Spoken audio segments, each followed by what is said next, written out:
Muy buenos días, queridos estudiantes. En el día de hoy, para la asignatura de aritmética, vamos a seguir hablando acerca de las fracciones y en el día de hoy corresponde a la interpretación que se le dan a las fracciones. Estas son 4 interpretaciones y vamos a identificar cada una de ellas. Me dice entonces que las fracciones se pueden interpretar de diferentes formas. La primera va a ser la fracción como razón, la segunda es la fracción como operador, la tercera es fracción como parte de todo y la cuarta es la fracción como un cociente. En la primera, como fracción como razón, vamos a utilizar un problema y de ahí vamos a partir cada una de las interpretaciones. Entonces el problema me dice: los padres de Alejandra aplican una encuesta para determinar el gusto de los posibles clientes respecto a los chocolates y encuentran que 7 de cada 10 personas encuestadas les gusta el chocolate. Adicionalmente, se conoce que en el sector en donde está ubicado el local viven aproximadamente 300 personas. Entonces, en la primera interpretación, que es fracción como razón, podemos identificar en la frase de a 7 de cada 10 personas encuestadas les gusta el chocolate. Esta se puede interpretar como una razón, es decir, en donde vamos a utilizar un numerador y un denominador. Me están indicando que de 10 personas, 7 les gusta el chocolate. Entonces, ¿cuál va a ser mi denominador? Todas las 10 personas. ¿Y cuál va a ser mi numerador? Pues las 7 personas a las que les gusta el chocolate. Entonces, allí podemos identificar la fracción como razón que se presenta en esta frase. Entonces, quedaría indicado como 7 sobre 10, es decir, 7 de cada 10 personas les gusta el chocolate. Entonces, una simple frase denotada de esa forma la podemos interpretar como ¿qué? Como una fracción.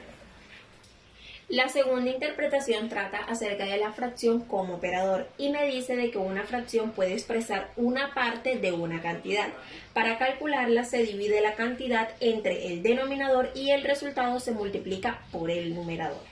Vamos entonces a calcular la cantidad de habitantes del sector a los que les gusta el chocolate. Ya sabemos que la interpretación pues de la fracción es 7 sobre 10. Y como un operador se resuelve de la siguiente manera. Debemos tener en cuenta de que el total de las personas que viven cerca a donde está el sector es de 300 personas. Entonces, claro está, vamos a tomar la fracción de estas 300 personas.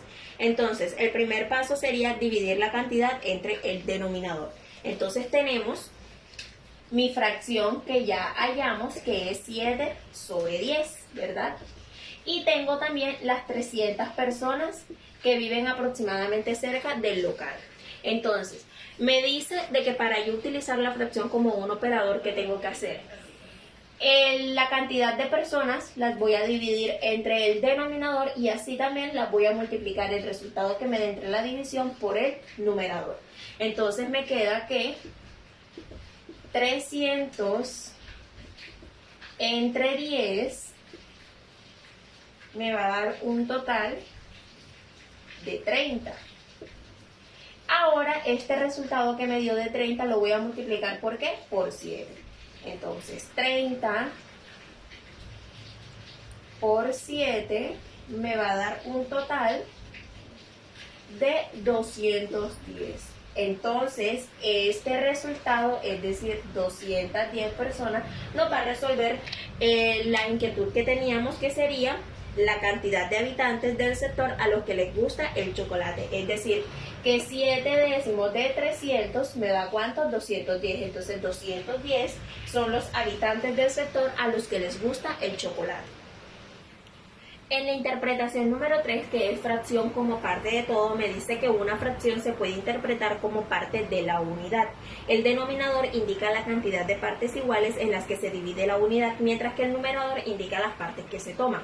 Esta es una de las interpretaciones que más utilizamos y es cuando realizamos la representación gráfica de las fracciones. Como por ejemplo, cuando yo tengo 3 cuartos, esta fracción lo que me indica para hallar su representación es que mi unidad la voy a dividir en ¿cuántas partes? En 4. ¿Y cuántas voy a tomar? 3 de ellas. Vamos a realizar esta representación para que identifiquemos la interpretación que se hace de la fracción con su representación gráfica. Como hemos realizado anteriormente, para la representación gráfica se utiliza entonces la unidad completa Y por ejemplo, si yo quiero indicar mi fracción 3/4, lo único que voy a hacer es que mi unidad, es decir, el cuadrado completo, lo dividí entre cuántas partes, entre 4, que me indica el denominador. Y asimismo, pues voy a señalar cuántas, 3, que es lo que me indica el numerador. Esta es pues la interpretación más común que utilizamos siempre para la representación y pues que ya la hemos trabajado, así que esta es la más fácil para representar. La cuarta interpretación es una fracción como cociente. Entonces, sabemos que si yo tengo representada una fracción, por ejemplo, 5/2, sinceramente me está indicando de que esta fracción es una división, es decir, un cociente, lo que me indica de que 5 lo voy a estar dividiendo entre 4, entre 2. Esa es prácticamente la la interpretación que se está dando de esta fracción, que esta va a ser un cociente. Y la mayoría de estas fracciones siempre nos van a dar un resultado decimal. Entonces, vamos a hallar el resultado de 5 entre 2 para identificar si esta división pues, nos da un número decimal. Para ello vamos a realizar esta división para que identifiquemos que nos da un número decimal. Un número que multiplicado por 2 me dé 5, no lo tengo, pero el que más se acerca es el 2, 2 por 2, 4, que me dé 5, 1. Aquí automáticamente puedo dejar mi división, pero como yo quiero hallar un resultado, es decir, que el residuo me dé 0, yo puedo continuar la división. De tal manera que añado una coma en mi cociente y le añado un 0 al residuo que tenía. En este caso se me forma el número 10 y voy a buscar un número que multiplicado por 2 me dé 10 y ese va a ser el 5. Y 5 por 2 me da 10, que me dé 10, 0. Automáticamente aquí la división sí se termina porque obtuve un residuo de 0 y tengo un cociente de 2,5. Entonces puedo identificar de que 5/2 está representado también como 2,5, que es el resultado